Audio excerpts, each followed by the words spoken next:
Dear students, ये कक्षा 12 class 12 का पहला टॉपिक है सॉलिड स्टेट, ठोस अवस्था। इस चैप्टर में हम लोग सॉलिड्स की कैरेक्टरिस्टिक्स के बारे में पढ़ेंगे। ये चैप्टर बहुत ही इंपॉर्टेंट चैप्टर है। नीट, आईआईटी, जेईई या अपन बोले तो स्टेट एग्जाम या कोई भी इंजीनियरिंग एग्जाम, मेडिकल एग्जाम, इसमें इस चैप्टर का वेटेज काफी रहता है। सेकंड थिंग, ये फिजिक्स और केमिस्ट्री दोनों के हिसाब से बहुत इंपॉर्टेंट चैप्टर है। इसके बारे में अगर हम लोग डिस्कस करें solid state, so let's start solid state. Solid state, हम जानते हैं कि कोई भी सब्सटेंस हो वो 3 स्टेट्स में एग्जिस्ट करता है। Either it is in solid state और इन लिक्विड स्टेट और इन गैसियस स्टेट। और कोई भी सब्सटेंस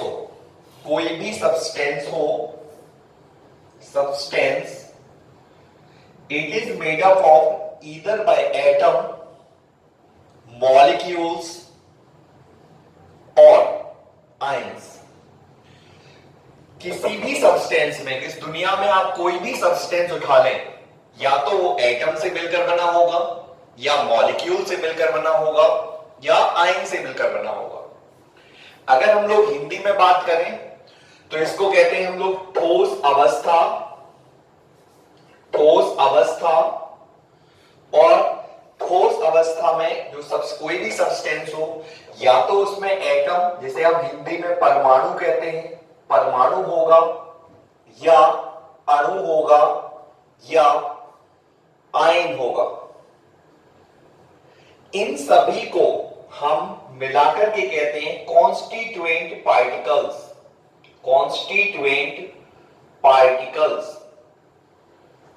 मतलब कोई भी सब्सटेंस जिस पार्टिकल से मिलकर बना होता है, उन पार्टिकल्स को कहते हैं हम लोग कॉन्स्टिट्यूएंट पार्टिकल्स। तो जैसे किसी मरकरी है, तो मरकरी के कॉन्स्टिट्यूएंट पार्टिकल्स किस फॉर्म में रहते हैं? एटम के फॉर्म में रहते हैं। वो एटम के पार्टिकल्स एक दूसरे से कुछ अट्रैक्शन फोर्स शो करते हैं और वो अपनी जो फेज है वो लिक्विड फेज में एग्जिस्ट करता है। आयरन के हम पार्टिकल्स ले लें तो आयरन के जो पार्टिकल्स हैं वो एटम्स होते हैं, वो मेटल्स होते हैं और वो भी एटॉमिक फॉर्म में एग्जिस्ट करते हैं। मैं बात करूं वाटर की, तो वाटर में मॉलिक्यूल्स होते हैं और वो मॉलिक्यूल्स, जिसे हम हिंदी में अणु कहते हैं, मॉलिक्यूल H2O के फॉर्म में एग्जिस्ट करता है। और third stage is gaseous state of matter, जैसे क्लोरीन गैस है, argon, xenon, carbon dioxide. Atmosphere में बात करूं तो ऑक्सीजन, नाइट्रोजन, ये गैसेस हैं। ये सभी गैस फॉर्म में एग्जिस्ट करते हैं। इसकी कॉन्स्टिट्यूएंट पार्टिकल्स मॉलिक्यूल्स होते हैं, किसी के एटम्स होते हैं, और ये सभी के सभी गैसेस फेज में एग्जिस्ट करते हैं। आज हम लोग ये समझते हैं क्यों कोई मैटर, क्यों कोई सब्सटेंस कभी लिक्विड स्टेट में एग्जिस्ट करता है, तो कोई सब्सटेंस गैसियस स्टेट में एग्जिस्ट करता है, तो कोई सब्सटेंस सॉलिड स्टेट में एग्जिस्ट करता है। आखिर इसके पीछे रीजन क्या है? अगर हम इसके रीजन की बात करें तो अगर कोई किसी सब्सटेंस के कॉन्स्टिट्यूएंट पार्टिकल्स हैं और उन कॉन्स्टिट्यूएंट पार्टिकल्स के बीच में कोई भी अट्रैक्शन फोर्स वर्क नहीं कर रहा है, there is no attraction force among the particles of any substance। ये कुछ पार्टिकल्स हैं और इनके बीच में कोई भी अट्रैक्शन फोर्स या बहुत कम नेग्लिजिबल अट्रैक्शन फोर्स वर्क कर रहा है, तो definitely such state of matter is called gaseous state of matter. ऐसी स्टेट को हम लोग गैसियस स्टेट ऑफ मैटर कहेंगे। यानी ये जो सब्सटेंसेस हैं जिनके बीच में कोई भी अट्रैक्शन फोर्स नहीं है। अब अट्रैक्शन फोर्स कम होने की वजह से क्या होता है, ये किसी भी कहीं भी घूमते हैं। इसको जिस वॉल्यूम में आप रख दोगे उसी वॉल्यूम में ये पूरे के पूरे कंटेनर में घूमते रहेंगे। तब घूमते रहेंगे तो इनका वॉल्यूम क्या हो जाएगा? इनडेफिनिट। शेप भी इनकी इनडेफिनिट रहेगी क्योंकि पूरे के पूरे कंटेनर में ये घूमेंगे। इनके बीच में इंटरमॉलिक्यूलर फोर्सेस बहुत कम रहते हैं, that's why they have indefinite volume and indefinite shape. अगर हम बात करें कि थोड़ा सा अट्रैक्शन फोर्स बढ़ गया और उस अट्रैक्शन फोर्स की वजह से ये मॉलिक्यूल्स एक दूसरे से दूर तो नहीं जा पा रहे हैं, लेकिन इनके बीच रिलेटिव मोशन हो रहा है, मतलब ये वॉल्यूम तो नहीं बढ़ा पा रहे लेकिन एक दूसरे के रिस्पेक्ट में ये रिलेटिव मोशन कर रहे हैं। कोई यहां घूम रहा, कोई वहां घूम रहा, जिसकी वजह से इनका वॉल्यूम तो डेफिनेट हो जाता है। एक निश्चित एरिया में ये मॉलिक्यूल्स घूम सकते हैं। क्यों घूम सकते? ये मॉलिक्यूल्स क्योंकि इनके बीच में जो अट्रैक्शन फोर्स है ना तो बहुत ज्यादा है लेकिन और ना ही बहुत कम है। इतना ज्यादा भी नहीं है कि इनको चाहे जहां घूमने की आजादी हो और इतना कम भी नहीं है कि इनके रिलेटिव मोशन को रोक पाए। थर्ड स्टेट ऑफ मैटर पे अपन डिस्कशन करें, इनमें बहुत ज्यादा डिसिप्लिन होता है। ये मॉलिक्यूल्स टाइटली एक दूसरे को अट्रैक्ट करते हैं, highly intermolecular force of attraction रहता है इनके बीच में, और इस अट्रैक्शन फोर्स की वजह से इनका वॉल्यूम भी फिक्स हो जाता है और उनकी ज्योमेट्री भी फिक्स हो जाती है। So this is your third state of matter, that is solid state. So हम लोगों ने 11th क्लास में gases state of matter discuss कर लिया है, हम लोगों ने liquid state of matter discuss कर लिया है। हम लोगों को आज डिस्कस करना है सॉलिड स्टेट ऑफ मैटर। यही हमारा टॉपिक है, यही हमारा चैप्टर में हम लोगों को डिस्कस करना है। तो अगर हम बात करें सॉलिड स्टेट ऑफ मैटर की, तो देखते हैं सॉलिड स्टेट ऑफ मैटर में क्या होता है। मैं इसको मिटा देता हूं।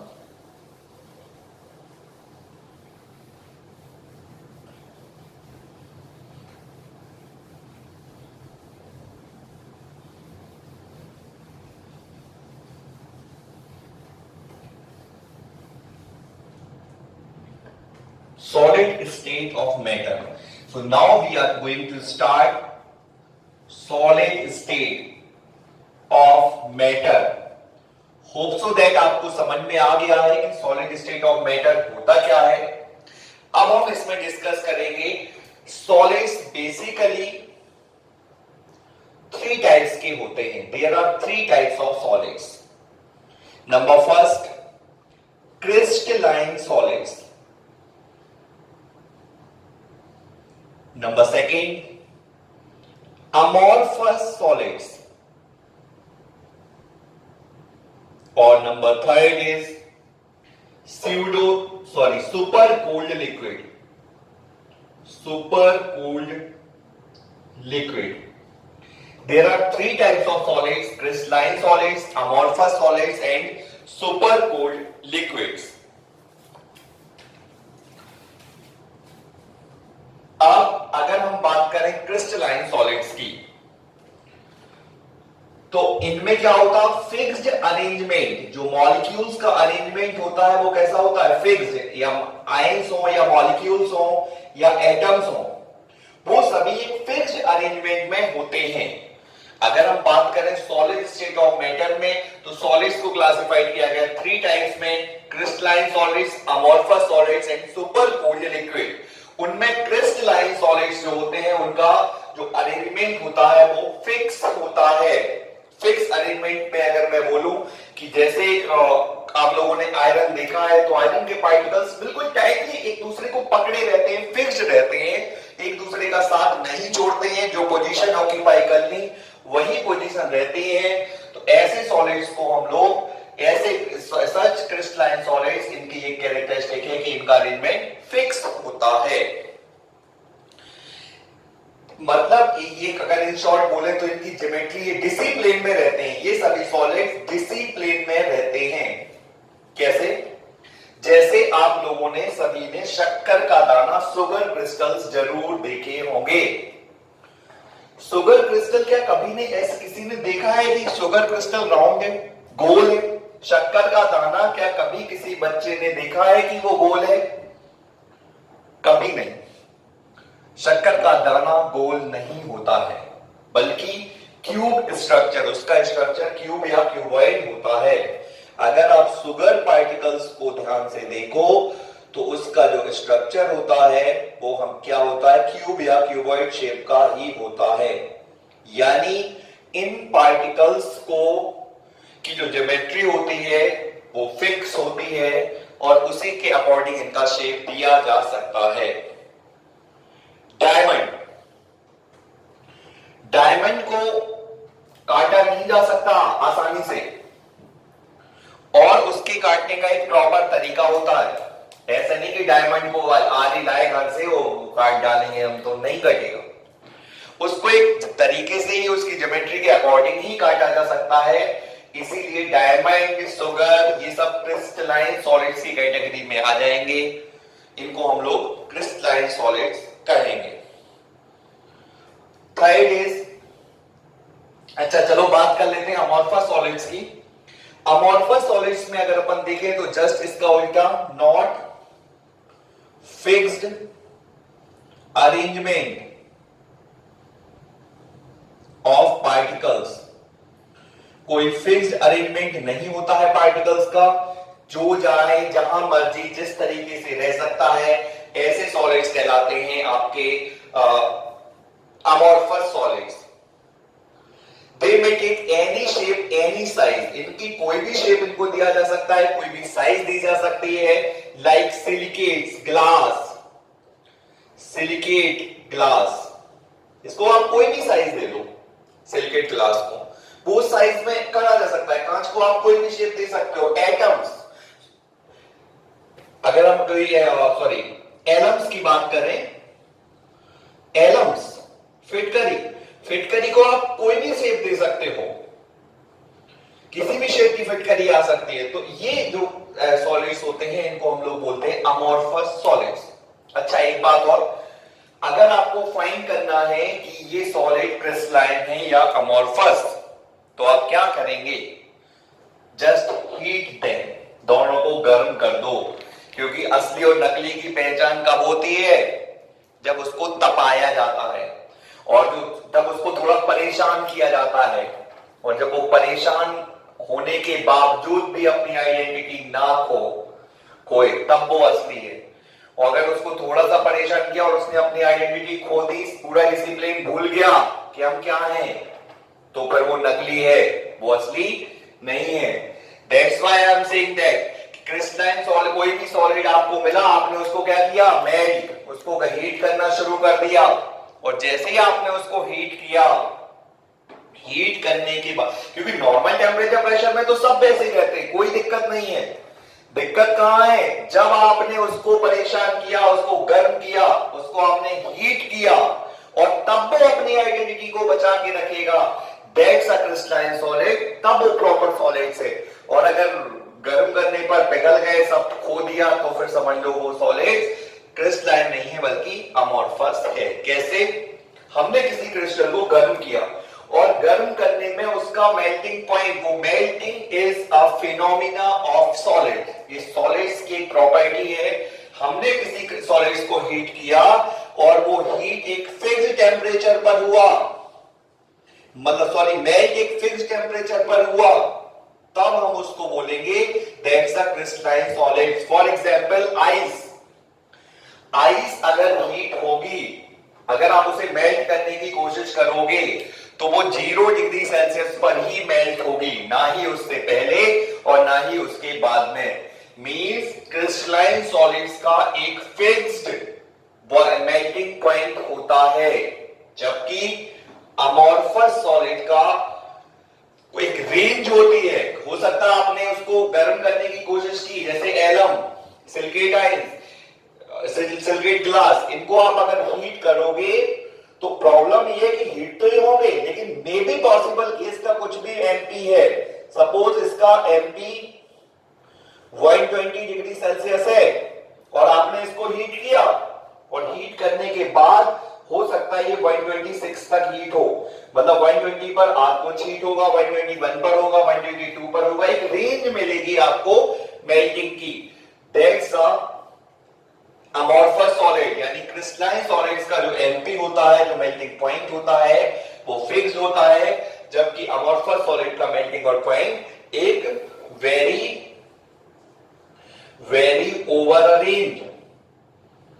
ओवर ए रेंज, इनका मेल्टिंग पॉइंट एक रेंज में वेरी करता है। एक और इंपॉर्टेंट प्रॉपर्टी, अगर मैं क्रिस्टलाइन सॉलिड्स की बात करूं, they are anisotropic in nature, they are anisotropic in nature. Anisotropic का मतलब the substance whose physical properties are not identical in each direction। ऐसी प्रॉपर्टी, ऐसी वो सभी physical properties like thermal conductivity, refractive index etcetera, जो through out the crystal सभी directions में एक जैसी हो, ऐसा क्रिस्टलाइन सॉलिड्स में नहीं होता है। फॉर एग्जांपल, ये क्रिस्टलाइन सॉलिड ऐसे ही मान लो, बाकी है नहीं, अज्यूम कर लिया कि क्रिस्टलाइन सॉलिड की एक रॉड है, सपोज ये आयरन की रॉड है।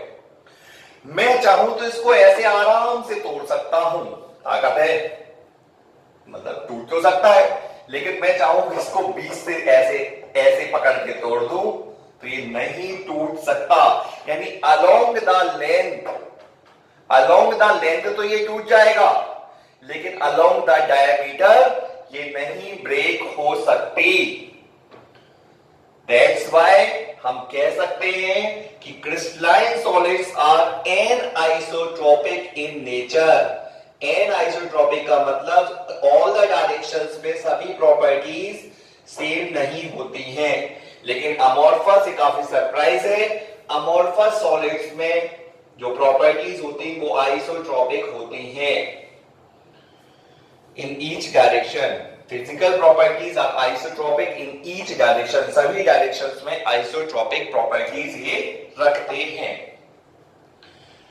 सबको लग रहा होगा सर क्रिस्टलाइन और अमॉर्फस पर इतना जोर दे रहे हैं, लेकिन सुपर कूल्ड लिक्विड की तो चर्चा ही नहीं करी। क्या चर्चा करना जिसका काम ही नहीं है, जो है ही नहीं सॉलिड, ये सॉलिड ही नहीं है, ये तो लिक्विड है, इनको हीट किया गया, लिक्विड्स ही हैं ये, इनको हीट किया गया, sorry I am taking my words back, इनको कूल किया गया, इनको बहुत टेम्परेचर डिक्रीज कर दिया गया और इनको कूल करते चले गए, और एक कंडीशन मिल गई कि ये सॉलिड्स में कन्वर्ट हो गए। It means that they all are super cooled liquids, they all are super cooled liquids, ये सभी सुपर कूल्ड लिक्विड्स हैं, ये सॉलिड्स हैं ही नहीं।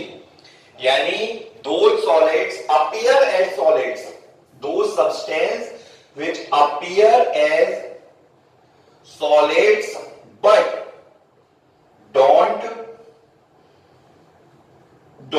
have properties of solids are called